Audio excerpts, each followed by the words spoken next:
Okay guys, how's it going? Welcome back to course number 2 and lesson number 10, where we'll be talking about how to incorporate RSI, MACD, histogram, price action, and level 2 to the scalping strategy. Okay, that's extremely important in my personal opinion, to know how to have everything meshing together aside from Elliott wave theory. This is not going to be the longest lesson because it's mainly just theory, which will be applied in lesson number 14, where there are 20 live trades that are over 6 hours long.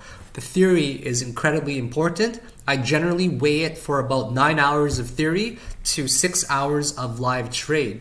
And if you guys are taking notes, you're absolutely going to thrive. I can guarantee it, if you guys also put in the hard work. Now, I know that it's picking up incredibly fast. In lesson number 14, especially for 20 live trades, they definitely are very fast-paced trades, guys, okay? And I hope that you especially enjoyed lesson number 6, where we were narrating a lot about level 2, price action, momentum changes, market depth, and hidden walls. Excuse me, let me have a sip of my coffee here, please. If you guys are interested in getting 4 months of solid support from November the 2nd to February the 28th, consider signing up. It's a $200 package that will give you guys exclusive rights to answer or to ask any questions that you guys want, all right, for course number 1 or 2. It's basically 4 months of solid support. It's impossible for me to get to every single person, as you guys know already. I've got a lot of followers on YouTube, a lot of followers on Twitter, right? A lot of people as well on Udemy, and I just simply don't have the physical manpower to answer every single question that comes my way. But if you guys have noticed, I definitely do reply on YouTube and on Twitter as best as I possibly can. That's why I'm capping it only at 1,000 people for this support group, where I will do absolutely nothing but sit down on this computer right here and answer your guys' questions for 4 months, while also having one-on-one sessions as well. And every 2 weeks as well, you guys are gonna have a big group session with me where you can ask anything and anything flies. So I do think that it's gonna be worth your time for the support group. So please consider it. Okay, so let's get into this. Theory time, all right? We're gonna pretend that there's MACD, and we're gonna pretend that there's RSI, okay? And we're gonna pretend there are some candles here that do something, all right? So now we're going to incorporate RSI, MACD, histogram, price action, and level 2 into the scalping strategy. And I'm just gonna make up some scenarios for you guys. And the reason why I'll be giving a lot of different scenarios so you guys can kind of brainstorm about it is because we need to see it from the perspective of, let me just actually mute this here. My apologies if you hear this in the background. We need to hear it, or sorry, think about it from the perspective of how do we find all of these confluent reasons to enter a long position, or how do we find all of these confluent reasons to enter a short position as well. So it can be utilized on absolutely any time frame. Keep this in mind. But the example that I'll be specifically using it for is volatility. And you know, for example, a 4%, 5% downtrend or uptrend as well. So we're gonna try to find scalps, okay? So let's think about this for a second, right? Price is going up over here. We're not even gonna talk about Elliott wave in this particular one, okay? Price is going up, okay? Just something like that, right? And then we also have, for example, up here will be my MACD, right? This one here has the histogram pretty high, and then this one kind of comes down, right? Comes down a little bit. And then this one goes back up like that, the histogram. Make sense? Okay, just something like that. What you'll notice is this histogram tick is actually not nearly as high, right? And then we think of the MACD, let me get the red one, the long one here. Right, the long one kind of goes like that, okay? And then it'll actually go a little bit lower because it's not ticking as high, right? And then if you look at the green one, the short one as well, or the teal one, oops, let me change this back to red here. And if you look at this, for example, the teal one, it'll be moving like this, where it crosses over the first time, and it's most likely about to cross over again, right?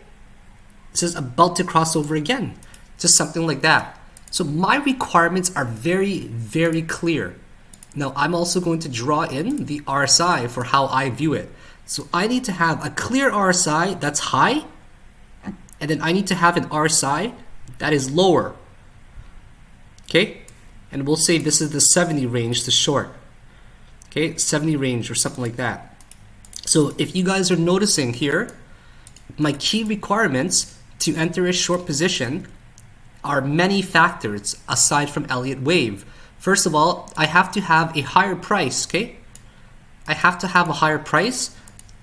The histogram needs to be lower on the next wave going up. That is incredibly important, okay? The white line there needs to be lower, okay, than the previous ones over here. Make sense? And also, the MACD as well has to kind of look something like that, where it crosses over perhaps once the first time, and it's about to cross over again because it's going to go to the negative side.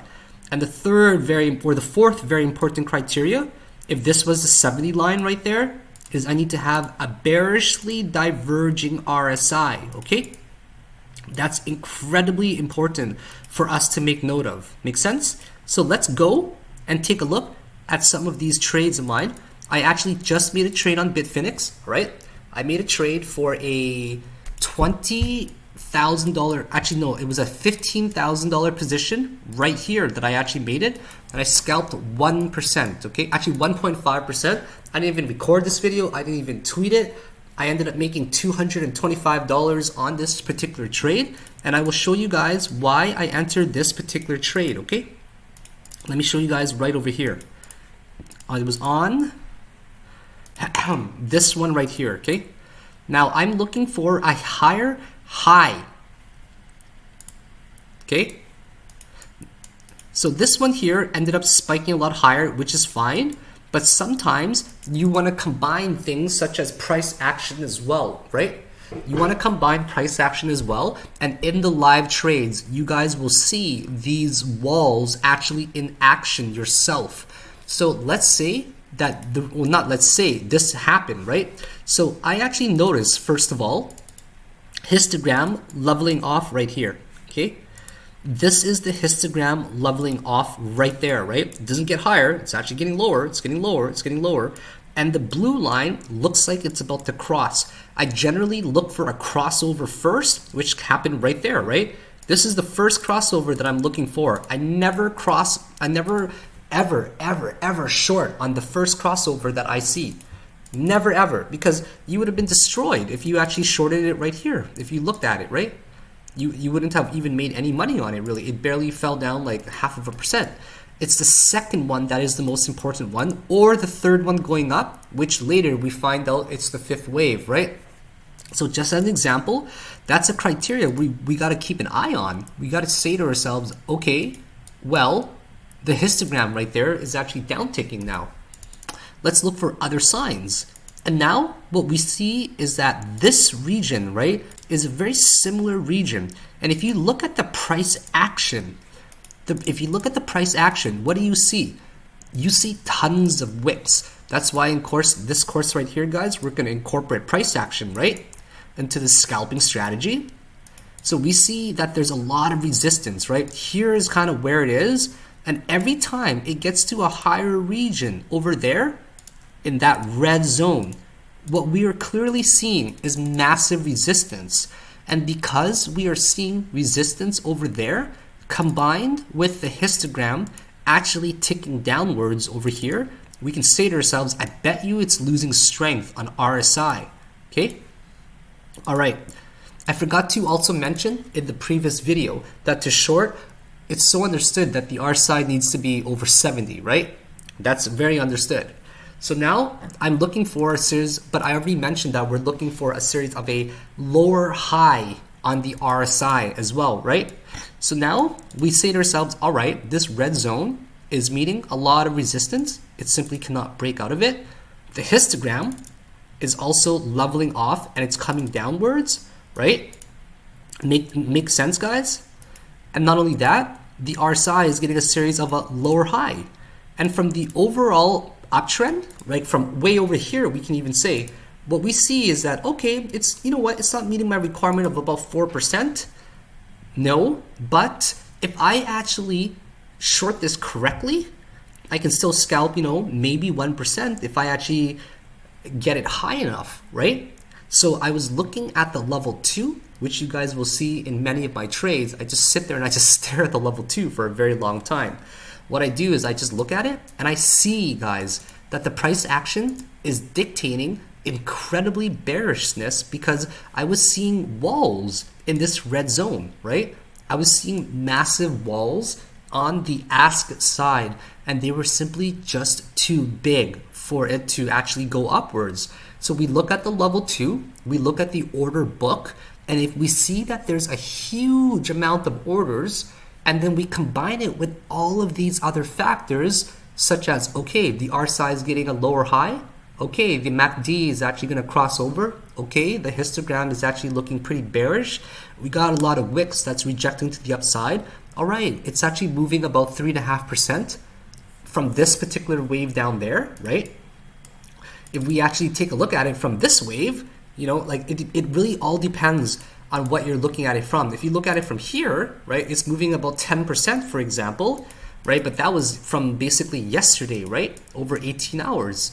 So this met my criteria. It doesn't always need to be 4%. It really depends on as well what the RSI is doing. So when I'm seeing like a 4% move and I'm seeing the stars align with RSI reaching, for example, 85 on a 10-minute chart, I will absolutely consider entering a trade. So that to me was an incredibly powerful sign for me to enter a short position right there, right? Makes sense entirely? Okay, here's a very clear example of shorting the market, okay? We see right here that we're looking, first of all, for a histogram that looks like it's about to tick down and it's losing strength, right? Secondly, we're looking for a first peak, okay? A first peak, and then we look for a second peak, right? A second peak. Now I know this might be reiterating a lot of the stuff that you guys might know already, but you guys gotta really think about reiterating this many times until you are actually very successful at it. Just because you know it, it doesn't actually mean you can execute it, right? Does that make sense? Unless you guys are just absolutely killing it in the market. When I introduced Elliott Wave, it's gonna make way more sense as well to this scalping method, okay? But what's important is we gotta look, first of all, for about 4% volatility and up. And here we see way more than 4%, obviously, okay? We see a 26% move that just ends up spiking up right there, which is just phenomenal and huge, okay? So just as an example, you guys can take a look at it from many perspectives for this specific ripple move upwards, right? It clearly fits our criteria. So we're looking for a MACD, first of all, right here, if you guys can see, okay? Let me make this full screen so it's easier for you guys to see. The live trades will absolutely help you guys a lot more. We're looking for histogram tick, right? Here's the higher one. For example, this one didn't actually cross over yet, but it came very close. So here is the first point that makes me very interested, right? It's reaching a high that I want it to actually get even higher in terms of price for me to short. But then I noticed there, remember I was talking about the histogram tick right there, that doesn't really get that much higher, right? So that's a lower histogram tick meeting the requirement, and see this RSI right there. That RSI compared to this specific point right there is clearly lower, right? And then we look on the RSI very clearly, and we see it absolutely bearishly diverging right here, right? See it bearishly diverging right here. Not only is this peak getting lower than that peak, but it's way lower than that peak. But guess what, guys? This is the point where the price is the highest, right? So you would want to be able to scalp right there. Now, what I recommend doing is only taking whatever structure you're comparing, okay? So if you're comparing this peak right here and that peak, only take the price point of this region right there, okay? Only take the fib region of whatever two peaks you were comparing. That's what I always do. And guys, the reason why I always target 382 is because 382 hits way more often than 0.5 obviously, and it also hits way more often as well than 618 obviously, right? So after you guys see this forming right here, you enter a trade, you set your risk to reward, right? You enter a short position. I would have entered it right here actually, okay? I would have entered it right on this peak, knowing me, okay? I would have set my stop loss for something like maybe 4 or 5%. That's what I would allocate just to get a fair 1-to-1, okay? Just something like that. And you would have gained yourself an easy 4 or 5% scalp on that one. That would have been huge if you targeted specifically the 382. Because think about it, guys. You're playing on a 10K account and you're making 4%. That's $400, guys. You've just made 4 of your trades that you should have made for the next 4 days, right? If you're only going for 1% a day. Think of it like that. So let's just keep moving on this specific one, and we're going to talk about shorting, okay? And to long, guys, long is very easy. Always adopt the breakout strategy, okay? The breakout strategy is one of the most important strategies you can adopt. Do you guys see this right here? Yeah, you do. That's one resistance, okay? And the next resistance here is going to be something like that in a trended slope, right? Is in a slope. The moment that it breaks this slope right there, guys, next time with this volume spiking up as well, you guys enter that trade. The moment, I'm going to zoom in for you to see, that you see it bounce up and you see this formation, okay? You see this volume, okay? You see this volume just pick up and it's breaking, okay? This one right here breaks past the first resistance.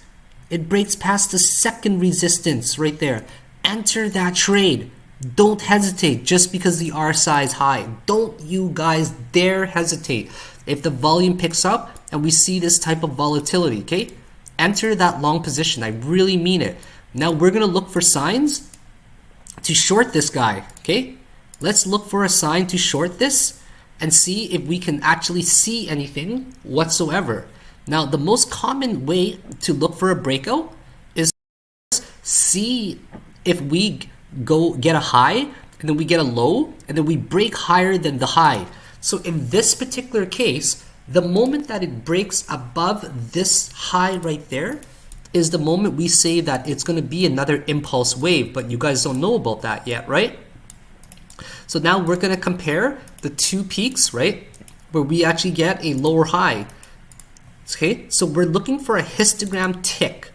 That's on the downside, right? So here's the one right there. Bam, guys, that's the one where the blue one almost crosses over, but it doesn't. So we make note of that point right there, and then we make point of that point right there, right? Because we're looking for a higher price all the time. That's what we're searching for. We're searching for a high peak, and then we're searching for a lower peak. We're searching for a peak here, and then another higher peak as well, right here. Okay, that's a higher peak right there. And then we're also searching for the volatility, which we guarantee to have already. And we're also seeing this massively bearish diverging. So the two peaks that we are comparing is basically from there, right? There and there, there and there, there and there. Let me just take a look at what's going on with these guys right here, okay? A lot of coins are just, you know, super bullish right now, but that's okay. It's not meeting my requirements to actually short, so I'm not really interested in it right now at all. So what coin was I actually at earlier? I was at Ripple, I believe. Yeah, Ripple. Okay, I got to go back to that date now. What date was it? The 23rd? Okay.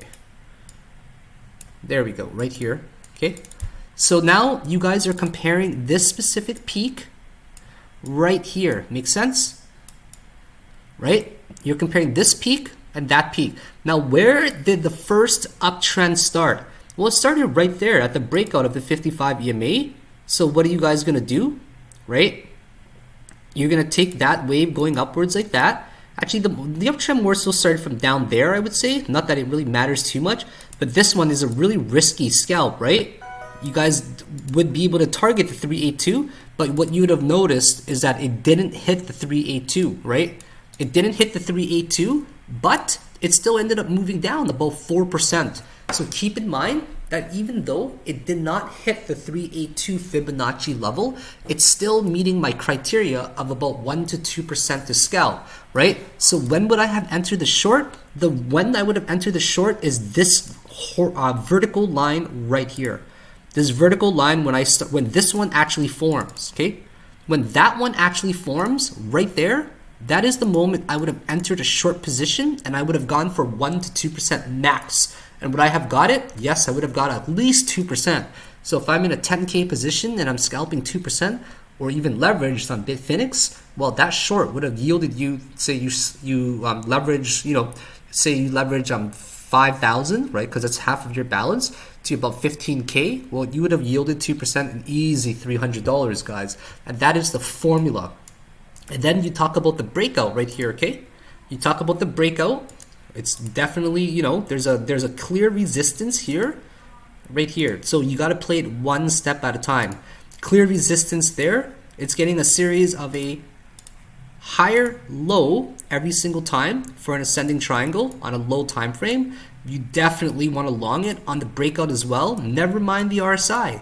But when you guys see a spike like this upwards, that's when you got to be a little bit scared, okay? You got to be a little bit scared when you see a spike like that. You definitely want to take profit. Now we're going to look for more reasons to enter a short, okay? Where we're looking for an impulse wave going up. This one is too small of a one and it's not a higher high. So it disqualifies it from entering a trade, right? Let's say we went to an 8-minute chart here. Would we be able to see anything on a lower time frame? Okay. There we go. I'm not sure why it's not showing it. I don't think I'm able to see on a lower time frame that far back or something like that because it keeps freezing on me. Let's have a look here. Yeah, I don't know why it doesn't let me go further back than that. No, it doesn't let me at all. There we go. I can only do apparently a 10-minute max here, okay? So this one's incredibly hard to be trading. It's also a risky trade as well, right? Without being able to count Elliott wave, this is not really a trade that you want to take because it's not impulsively moving upwards, right? So now we're just going to try to move on. Actually, would you have been able to time this? Let's see, because it's on a 10-minute chart, right? Incredibly difficult trade. Even right here, it would have been difficult as well. Let's see if I can actually see this on February the 19th. Let's go on a 5-minute chart. Let's see if I can actually go to February 23rd here. Let's see if this loads up here.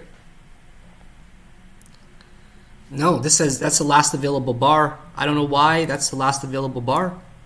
That's kind of odd, right? Am I on Bitfinex here? Pretty sure I'm on Bitfinex. Yeah, it doesn't show me more than that. I'm sorry, guys. I cannot access it, as you can clearly see here.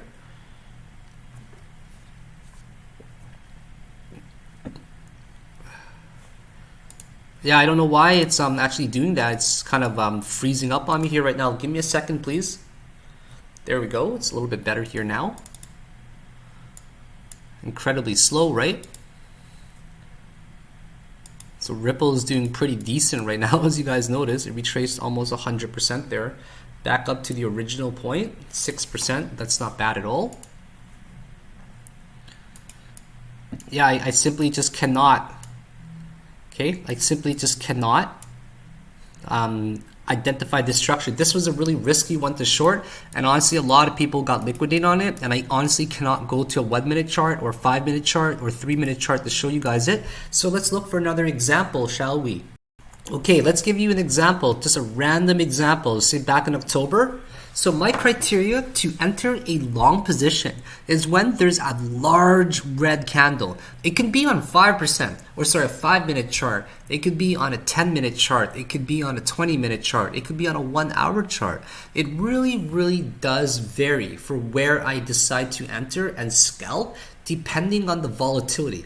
But my criteria is firm, right? It has to be a continuous downtrend to enter a long position. And I will look for the series of the same things as well, but the opposite. So just to give you a really clear-cut example, which is really hard to, because it's the best way to learn, honestly, is from live trades, right? That's honestly the best way, in my opinion. So I look for, first of all, a big histogram tick down. And then I look for a possible crossover of the MACD, whether it happened or not. And we see that it happens there, right? Which is phenomenal, because usually we don't really see it that early, right? And they tried to cross back down, but it crosses back up. And then the second thing that we see is that we see a tiny little histogram tick, and you got to have a really good eye for this. You got to get really close in. You see that it actually ticks upwards, right? So that's actually a histogram requirement that's being met already, right there. And then now what we're looking for is this, okay? We're looking for a series of a higher low on the RSI. And do you see right here that this is clearly a low point? That's a low point, and that's a lower point. But we are seeing bullishly diverging RSI every single time, right? We're seeing getting higher low every single time, right? And here, even though it's low, this one's just gaining strength very consistently, right?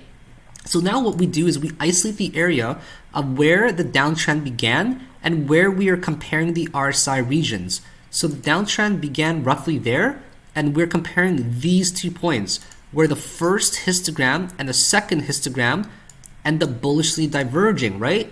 And then we take our Fibonacci retracement from where the downtrend began to where the downtrend ended, right? And then we try to scalp anywhere between, I don't know, 1 to 4%, whatever you guys prefer, right? That's what you would do. But if for those that decide to ride it, right, you can extend this further out and you can try to get a higher bounce. And as you guys can see, it ends up hitting all the way up to the 6.5 or 6.18 fib region. But guys, what I do is I don't really care how high it can go. I know I gotta learn how to ride my profits better, but I would have personally bought it as soon as this histogram right there started to go to the positive side. So I personally would have bought it right here, okay, right there on that histogram as soon as it formed. And if you guys notice right there, that's actually a pretty big gain still. That's about a 4% gain on a 1 hour chart. So that's just a really clear example of how we're looking for volatility to go long. Now let me show you guys another example as well on Ethereum Classic where I decided to long it. Okay, show you guys right over here. I longed it actually I'm in a long for it right now as we speak, okay? As you guys saw maybe in my previous videos, I expect this to go up to about 938, and I'll show you guys how I caught this bottom end as well, okay? I'll show you guys how I caught it on a very low time frame actually. Okay, where did I catch this? You guys would be blown away if you guys knew that I caught it like literally on the tail end right there, okay? So this one here was kind of pure luck in my opinion, right? But we do see it moving about, you know, 3%, which was actually I took it from over here. So I think it was even higher than that, like about 3.5%. That was to me quite a bit of volatility because Bitcoin actually dropped about 2%, which made this coin drop heavily as well. So I'll show you guys some of the key things that I looked for, right? So we want to combine price action as well, and we want to combine hidden walls. So I saw a hidden wall right around that price point, around 870, 880, or sorry, not hidden wall. I saw massive walls at 880, 890 or so, and it just didn't want to move whatsoever. And because it wasn't moving down any further, and you combine it with things like massive supports and also massive support from way back that's been established for a long time, and then you combine it with the price action of just people not being able to penetrate it further down. That alone, based on price action, okay, it's really important to understand that concept. When you're looking at the level 2, right? When you're looking at the level 2 and you see the price action being unable to penetrate a very specific amount or a range, that is where you know that there could be some hidden walls there, and the price action will dictate the momentum, okay, just as an example. So I clearly saw on a very low time frame that we were hitting a resistance, and because Bitcoin was so volatile, I actually ended up trading it on this particular chart right over here, okay? right here. And I saw that it was so volatile on a 1 minute chart that it was worth it for me to trade, because this point right there actually ended up giving me a higher low on it. And that was a really good entry point. I actually tweeted this trade earlier. Let's look for more. Okay guys, I'm going to give you one more example of a long, and then we're going to call it at this particular lesson. So keep in mind what we're always talking about. We're talking about a histogram tick down, right? A big one. And then we look for a smaller histogram tick, right? That criteria must be met for me to enter a trade. If I do not find it, I do not enter it. It's simple as that. And if I find those two things, I must have bullishly diverging RSI to go long. I have to have it, okay? And now that I'm getting the tick upwards on the histogram right here, isn't this a really easy strategy, guys? Like, honestly, can you guys see why my success rate's like just ridiculous sometimes?